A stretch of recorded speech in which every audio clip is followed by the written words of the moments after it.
प्यारी बहनों, आज की कहानी एक ऐसे बादशाह की है जिसकी गैर शादीशुदा 7 बेटियां एक ही रात हामिला हो गईं। जी हाँ, आपने बिल्कुल दुरुस्त सुना। आखिर ऐसा कैसे हो सकता है? कौन था वो खबीस जिसने एक बाप की इज्जत पर ऐसी चोट लगाई कि पूरी सल्तनत दहल उठी? जब आप इस कहानी की असल हकीकत जानेंगी तो यकीन माने आपका दिल कांप उठेगा और आप किसी भी रिश्तेदार को अपनी गैर शादीशुदा बेटियों के करीब बैठने की इजाजत देने से पहले 1000 बार सोचेंगी। ये कहानी एक ऐसे शख्स की है जो जिस घर में पलता रहा उसी की बेटियों को हामिला करके चला गया।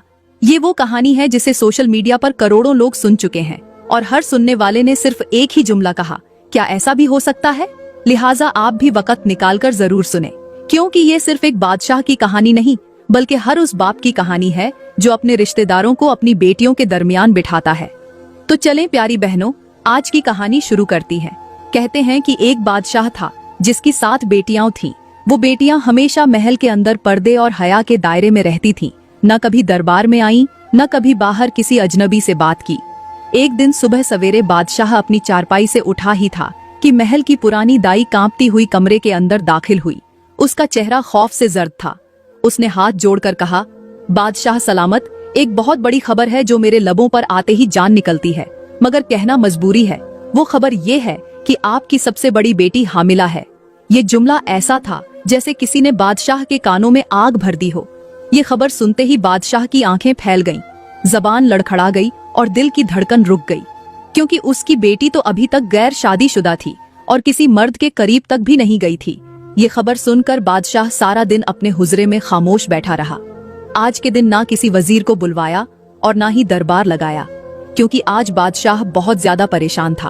हर लम्हा यही सवाल उसके जहन को घेरे हुए था कि आखिर ये कैसे हुआ। जब शाम होने लगी तो बाप ने बेटी को बुलाने का हुक्म दिया। बेटी बाअदब हाजिर हुई और खामोशी से बाप के सामने बैठ गई। बादशाह ने गरजदार आवाज में कहा, बेटी सच सच बताओ, आखिर किसकी हिम्मत हुई जो तुम्हें छुए? बादशाह की बेटी होकर तुम हामिला कैसे हो गई? बेटी की आंखों से आंसू छलक पड़े।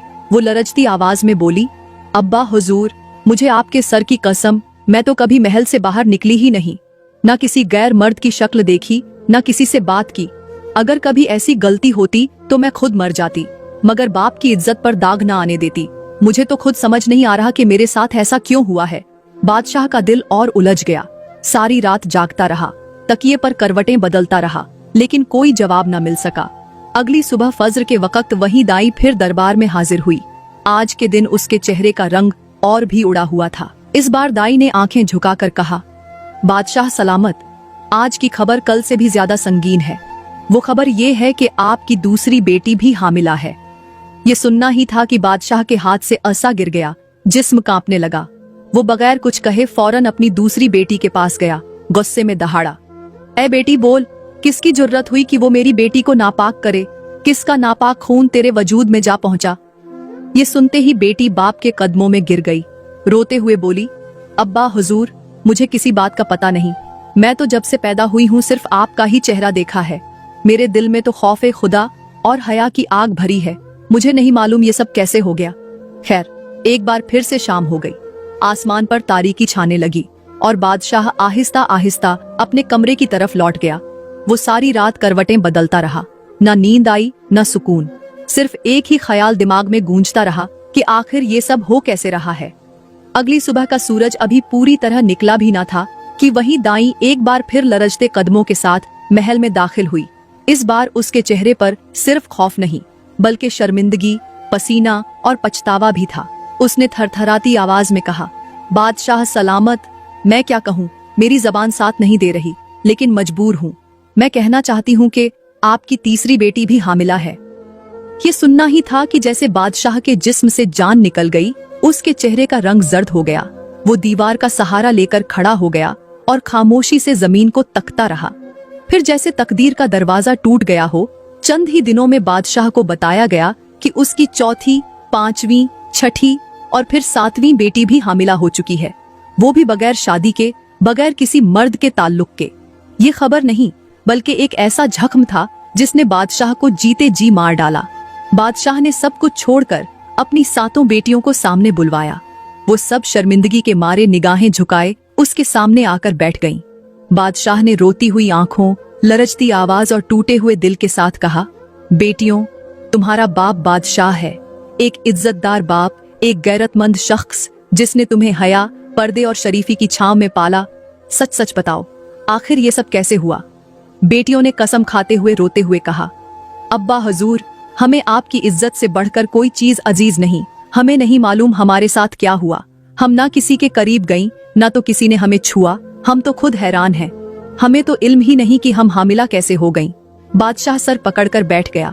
न जबान में ताकत रही, न दिल में करार। आज 7 दिन गुजर चुके थे और 7 बेटियां हामिला हो चुकी थीं। ये वो दिन थे जब न बादशाह किसी वजीर के सामने गया, न दरबार लगाया, न कोई फैसला किया। 7 दिन बाद बादशाह अपने महल के अंदर दाखिल हुआ और वजीरों मशीरों के दरमियान जा बैठा। माहौल पर एक अजीब खामोशी छाई हुई थी। हर चेहरा फिक्रमंद था, लेकिन कोई जबान खोलने की हिम्मत नहीं कर रहा था। अचानक एक वजीर खड़ा हुआ। उसने बड़ी एहतियात से कहा, बादशाह सलामत, एक छोटा सा मसला पेश आया है जो हमारे दरबार के वकार को मुतासिर कर रहा है। बादशाह ने नजर उठाकर पूछा, क्या मसला है? वजीर ने झुककर कहा, बादशाह सलामत, रोजाना सुबह के वक्त एक कुत्ता हमारे शाही दरबार के सामने बैठकर रोता है।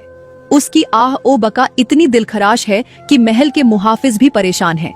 बादशाह सलामत, ये हमारी शान के खिलाफ है कि कोई कुत्ता भी हमारे दरवाजे के सामने बैठकर रोए।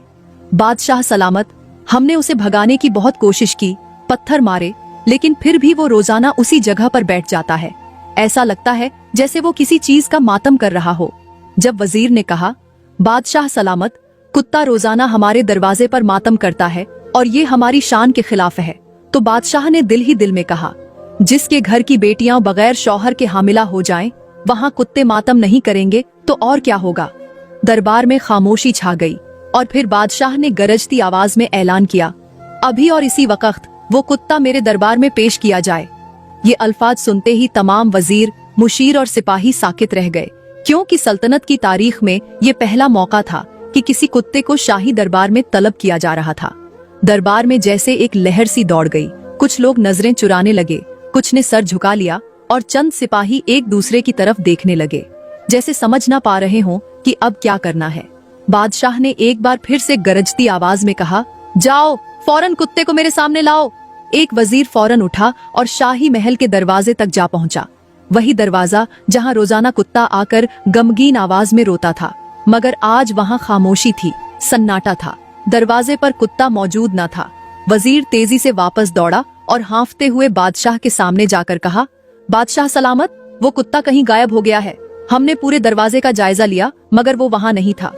ये सुनकर बादशाह ने गुस्से से अपना असा जमीन पर मारा। आवाज गूंजी, दरबार में लर्जा तारी हो गया। मुझे नहीं मालूम वो कहाँ गया है। वो कुत्ता हर हाल में मेरे दरबार में हाजिर होना चाहिए, चाहे जमीन में छुप गया हो या आसमान पर उड़ गया हो। उसे तलाश करो, अभी और इसी वक्त, क्योंकि मैं जान चुका हूं कि वो कोई आम कुत्ता नहीं। उसके पास एक बहुत बड़ा राज है और जब तक वो मेरे सामने नहीं आता, मैं अपनी बेटियों की कोख में पलते अंधेरे का जवाब नहीं पा सकता।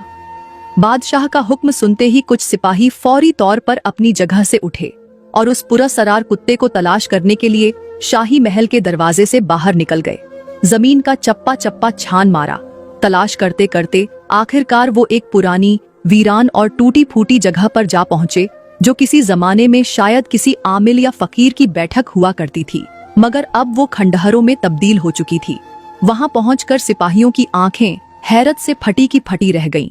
उन्होंने देखा कि उस सुनसान जगह के बीचों बीच वही कुत्ता मौजूद था और वो अब भी उसी दर्दनाक अंदाज में रो रहा था, जैसे जमीन से लिपटकर किसी छुपे हुए जख्म का मातम कर रहा हो। सिपाहियों ने एहतियात से उसके गर्द घेरे डाला, बड़ी माहिराना तरीके से उसे काबू में किया और घोड़ों पर सवार होकर शाही महल की तरफ रवाना हो गए। जब वो दरबार में पहुंचे तो सबकी नजरें फौरन कुत्ते पर जा टिकीं, क्योंकि हर एक शख्स इस लम्हे का शिद्दत से इंतजार कर रहा था। सिपाहियों ने कुत्ते को बादशाह के सामने बिठा दिया। दरबार में सन्नाटा छा गया। बादशाह ने कुत्ते की तरफ देखा। उसकी आंखों में अब गुस्सा नहीं बल्कि गहरा तजस्सुस और लरजता हुआ इज्तिराब था। बादशाह चंद लम्हे खामोश रहा, फिर एक ठहरे हुए लहजे में बोला, ऐ कुत्ते, तू हमारे महल के दरवाजे पर आकर रोजाना क्यों रोता है? कौन सा गम है जिसका बोझ तेरा दिल सह नहीं पा रहा? फिर वो लम्हा आया जिसका किसी को यकीन न था। कुत्ते ने अपना सर उठाया और इंसानों की तरह बोलने लगा। ये सुनते ही सबकी आंखें फट गईं। कुत्ते ने कहा, बादशाह सलामत, मैंने अपनी आंखों से एक ऐसा दर्दनाक मंजर देखा है जो मेरी रूह तक को हिला गया है। जब से मैंने वो मंजर देखा है, नींद मेरी आंखों से रूठ गई है और दिल एक ही सवाल में उलझा हुआ है कि क्या वाकई इंसान इस कदर बेदीद, बेरहम और बेज़मीर हो सकता है? दो कि जहां से खाता है वहीं पर पेशाब करता है। ये जुमला सुनते ही बादशाह की पुश्त पसीने से भीग गई और वो गहरी सांस लेते हुए बोला, आगे बोल ऐ कुत्ते, जो कुछ जानता है मुझे सब सच बता। कुत्ता आहिस्ता से बोला, बादशाह सलामत, मैं आपको एक मुख्तसर सी कहानी सुनाता हूँ। एक बादशाह था और उसका एक वजीर था। ये वजीर इतना नेक सीरत, होशियार और काबिल था कि बादशाह ने उसे अपना बेटा बना लिया और फिर वो शाही महल में बादशाह के अपने बेटे की तरह परवरिश पाने लगा। चूंकि बादशाह की 7 बेटियां थीं और सब छोटी थीं, तो वो बच्चा भी उनके साथ खेलता, हंसता, सीखता, बड़ा होता गया और रफ्ता रफ्ता वो सब जवानी की दहलीज पर आ पहुंचे। बादशाह को उस पर मुकम्मल यकीन था, क्योंकि वो उसके बेटे की तरह था, मगर वो नहीं जानता था कि शैतान ने उसके दिल में वसवसों की जड़ें बो दी थीं। एक दिन बादशाह का दुश्मन चुपके से बादशाह के मुंह बोले बेटे के पास आया और कहा, मैं किसी भी हाल में तुम्हारे बाप बादशाह को जलील देखना चाहता हूँ। अगर तुम मेरे कहने पर एक काम करो तो मैं तुम्हें मुंह मांगा खजाना दूंगा। वजीर ने पूछा, क्या काम है? दुश्मन ने कहा, तुम बादशाह की तमाम बेटियों के साथ गुनाह करो, उनके जिस्मों को पामाल करो, इतना पामाल करो कि वो हामिला हो जाए, ताकि उसकी सल्तनत हमेशा के लिए खाक हो जाए। कुत्ते की कहानी यहाँ तक सुननी ही थी कि बादशाह की गर्दन पसीने में डूब गई, आंखें हैरत से फटने लगी और वो तोतले लहजे में कपकपाती आवाज से बोला। कुत्ते ने कहा, बादशाह सलामत, फिर यूं हुआ कि उस दुश्मन ने बादशाह के बेटे को एक ऐसी दवाई दी जिसके खाने से इंसान गहरी नींद में चला जाता है। बादशाह के मुंह बोले, बेटे ने दुश्मन से वो दवाई ली और एक ही रात में बादशाह की 7 बेटियों को खिला दी। वो सब गहरी नींद में सो गईं। फिर वो पूरी रात उनके साथ वो सब कुछ करता रहा जो एक शौहर अपनी बीवी के साथ करता है। बादशाह ये कहानी भी सुनता रहा, जोर जोर से रोता भी रहा, चीखता भी रहा। दरबारी, वजीर, मुशीर सब हैरान थे कि आखिर इस कुत्ते की कहानी में ऐसा क्या छुपा है कि बादशाह इस कदर शिद्दत से रो रहा है। बादशाह ने रोते हुए कहा, कुत्ते, आगे सुना, आगे क्या हुआ? कुत्ते ने कहा, जब बादशाह के बेटे ने अपनी बहनों से गुनाह किया तो वो 7 की 7 बहनें हामिला हो गईं। बादशाह ने कुत्ते से मुखातिब होकर कहा, कुत्ते, ये बता कि तुझे कैसे पता है? कुत्ते ने कहा, बादशाह सलामत, जब दुश्मन बादशाह के बेटे को ये ऑफर दे रहा था, मैं बिल्कुल उनके साथ बैठा था और मैं ये सब कुछ सुन रहा था। मैं अफसोस कर रहा था कि क्या इंसान इस कदर बेदीद और बेहया भी बन सकता है कि जहाँ खाता है वहीं पेशाब करता है। बादशाह ने कहा, फिर तेरे पास क्या सबूत है? कुत्ते ने कहा, बादशाह सलामत, उस दुश्मन का आज का वादा था कि आज के दिन वो बादशाह के बेटे को वो खजाना देगा जिसका उसने वादा किया था, क्योंकि बादशाह की बेटियां अब हामिला हो चुकी हैं। बादशाह ने गुस्से में आकर जल्दी से तलवार उठाई और अपनी कुर्सी से उठते हुए कहा, कुत्ते, जल्दी बता वो कौन सी जगह है? कुत्ते ने कहा, आप मेरे पीछे पीछे चलें, मैं आपके आगे चलूंगा, सब कुछ आपकी आंखों के सामने आ जाएगा। बादशाह ने फौरन सिपाहियों को हुक्म दिया, कुत्ते के पीछे पीछे चलो। बादशाह खुद भी कुत्ते के पीछे चल पड़ा और कुत्ता महल से बाहर निकला। दौड़ता गया, दौड़ता गया, दौड़ते दौड़ते वो एक ऐसे खंडहर में जा पहुंचा जिसके अंदर वो दरिंदा सिफत शख्स और वो दुश्मन आपस में खजाने की डील कर रहे थे। बादशाह ने जैसे ही बेटे की तरफ नजर दौड़ाई, जो बाप की इज्जत को पामाल करने के बाद दुश्मन से पैसे वसूल कर रहा था, तो वो दरिंदा बादशाह को देखकर कांपने लगा। और जब बादशाह ने दुश्मन की तरफ नजर दौड़ाई तो बादशाह खुद कांप गया, क्योंकि वो दुश्मन कोई और नहीं बल्कि बादशाह के चाचू का बेटा था, जो बरसों से हसद के जहर में जल रहा था और किसी भी हाल में बादशाह को जलील और ख्वार करना चाहता था। बादशाह ने फौरन सिपाहियों को हुक्म दिया कि इन दोनों को गिरफ्तार करो। सिपाहियों ने दोनों को पकड़ा और जंजीरों में जकड़कर महल वापस ले आए। अगले दिन दरबार लगा तो बादशाह ने बुलंद आवाज में कहा, उन दोनों मेरे दुश्मनों को, मेरी इज्जत के कातिलों को मेरे सामने पेश किया जाए। सिपाहियों ने दोनों को लाकर बादशाह के सामने खड़ा कर दिया। बादशाह ने बगैर एक लम्हा झाया की तलवार उठाई और कहा, जिसको खून पिलाओ उसके शर से डरो। ये कहकर बादशाह ने दोनों के सर कलम कर दिए। दरबार सन्नाटे में डूब गया। बादशाह चंद लम्हे खामोश खड़ा रहा और फिर गहरी आवाज में बोला, रिश्ता अगर किरदार से खाली हो जाए तो वो सिर्फ नाम का रिश्ता रह जाता है। उन दोनों दुश्मनों को कत्ल करने के बाद बादशाह अपनी बेटियों के पास गया, जिनके चेहरों पर सदमे, खामोशी और सवालात की धुंध अभी तक छाई हुई थी। बादशाह ने लरजती आवाज में कहा, मेरी बेटियों, मुझसे बहुत बड़ी गलती हो गई थी। मैंने एक सांप को पाला, एक ऐसे सांप को जिसे मैं बेटा समझ बैठा था, और उसी सांप ने तुम्हारे मुकद्दस दामन पर वो दाग लगा दिया जिसका तसव्वुर भी मेरे दिल को चीर देता है। मगर वो अब अपने अंजाम को पहुंच गया है। जहन्नम ने अपने दरवाजे उसके लिए खोल दिए हैं। मेरी बेटियों, अगर हो सके तो अपने इस बाप को माफ कर देना, जिसने अपनी जिंदगी में किसी गैर को अपना बनाकर सबसे बड़ी खता की। ये कहते हुए बादशाह फिर एक गहरी सांस लेते हुए दरबार की तरफ लौट गया। दरबार एक बार फिर सजा, लेकिन आज उसकी फिजा खामोश थी और हर आंख बादशाह के लबों की तरफ थी।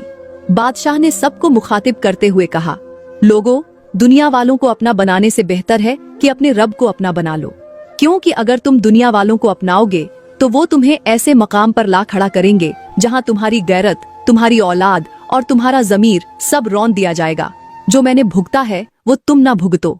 दरबारी अब भी हैरान थे कि बादशाह किस दुख से गुजर रहा है, कहानी का रुख क्या है, क्योंकि अभी तक सच सबके सामने नहीं आया था। आखिरकार बादशाह ने अपने तख्त से नीचे उतरकर सबकी आंखों में आंखें डालकर कहा, लोगों, जो कहानी कुत्ते ने सुनाई थी वो किसी और की नहीं थी, वो मेरी कहानी थी। मैं वो बदकिस्मत बादशाह हूँ जिसने एक गैर को अपने महल का हिस्सा बनाया, उसे बेटा कहा, अपनी बेटियों के साथ बिठाया और उसके बदले में वो हैवान मेरी इज्जत को तार तार कर गया। इस कहानी ने हमें ये सिखाया है कि कभी किसी गैर को अपनी फैमिली में, अपने बच्चों में, अपने जाति हल्के में न बिठाओ, क्योंकि जब शैतान सवार होता है तो रिश्ता, ईमान, गैरत सब अंधे हो जाते हैं। और बाद औकात एक कुत्ता भी इंसान से बाजी ले जाता है, क्योंकि उसके पास वफा होती है, मगर इंसान कभी कभी अपने नफ्स का गुलाम बनकर जानवर से भी